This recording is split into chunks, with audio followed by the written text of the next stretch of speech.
কাৰ্বি আংলঙৰ বকলিয়াঘাটত পুনৰ উচ্ছেদ অভিযান। কাৰ্বি আংলঙৰ বকলিয়াঘাটত পুনৰ উচ্ছেদ অভিযান। পুৱাৰে পুৱাৰে কাৰ্বি আংলং জিলা প্ৰশাসন, কাৰ্বি আংলং জিলা আৰক্ষী, CRPF, ফুলনি ৰাজক চক্ৰ বিষয়া কাৰ্যালয়ৰ বিষয়া কৰ্মচাৰীৰ সহযোগত ব্যাপক নিৰাপত্তা বেহু গঢ়ি তুলি উচ্ছেদ অভিযান অব্যাহত ৰখা হৈছে। যোৱা 20 জানুৱাৰীত প্ৰথমবাৰৰ বাবে উচ্ছেদ চলোৱা হৈছিল। জলসিঞ্চন বিভাগৰ 350 বিঘা ভূমিত উচ্ছেদ কৰা হৈছিল 2169টা পৰিয়ালক।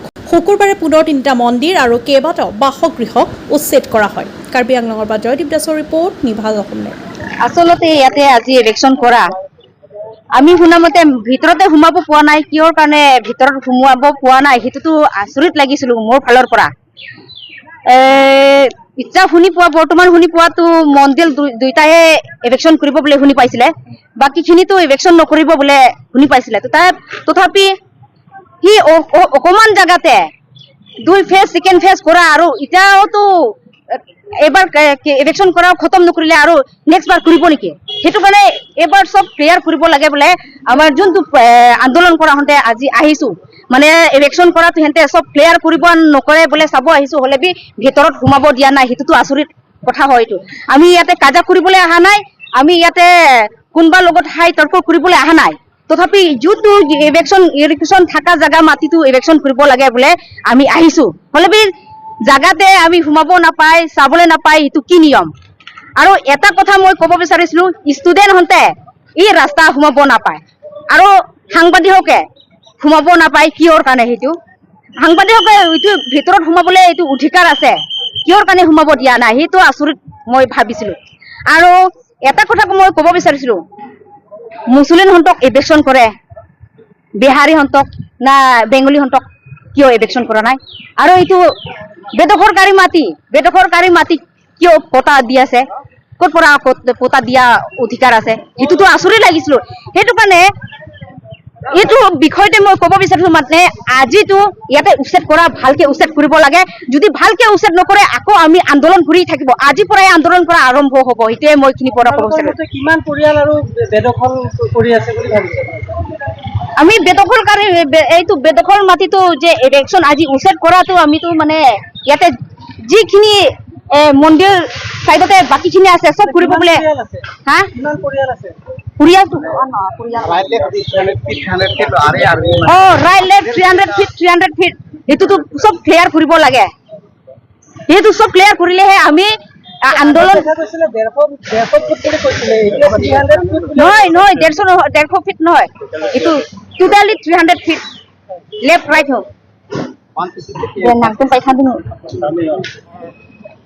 কাৰ্বি ৰাইজৰ আমাৰ খেলঞ্জীয়া কি কাৰণে ইমান দিন পৰা আন্দোলন কৰিছে, সকলোকে আপোনালোকে গম পাইছে যে আমাৰ কাৰ্বি ৰাইজৰ ইমান দাবীটো যে আমাৰ জাতি কণ্ট্ৰভাৰ্চি মানে কাজিয়া কৰিম বুলি আমাৰ ভাবা নাই।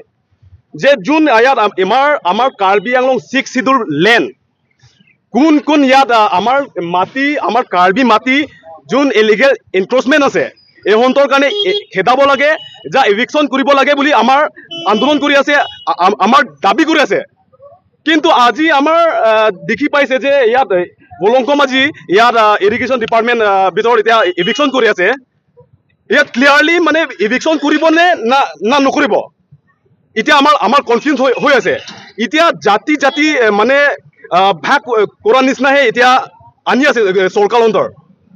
এতিয়া মানে সাংবাদিক আৰু আমাৰ আন্দোলন কৰা আৰু ষ্টুডেণ্ট বিলাক এতিয়া মানে ভিতৰত সোমাব নিদিয়ে। কি কাৰণ হয় এইটো? আমাৰ আজি ভিতৰত আমাৰ ইমান আন্দোলন কৰাবি আমাৰ জাতি কণ্ট্ৰভাৰ্চি কৰিম আৰু কাজিয়া কৰিম বুলি ভবা নাই আজিলৈকে। কিন্তু আজিলৈকে আমাৰ কাৰণে কি মিছা মিছি কৈ আছে আজিকালি। আজি কথাটো আৰু এইটো মেইন বিষয়টো এইটো হয়, আমাৰ ইমান দিন পৰা দাবী কৰি আছে যে আমাৰ কাৰ্বি আংলং 10,438 স্কুৱেৰ কিলোমিটাৰ আছে।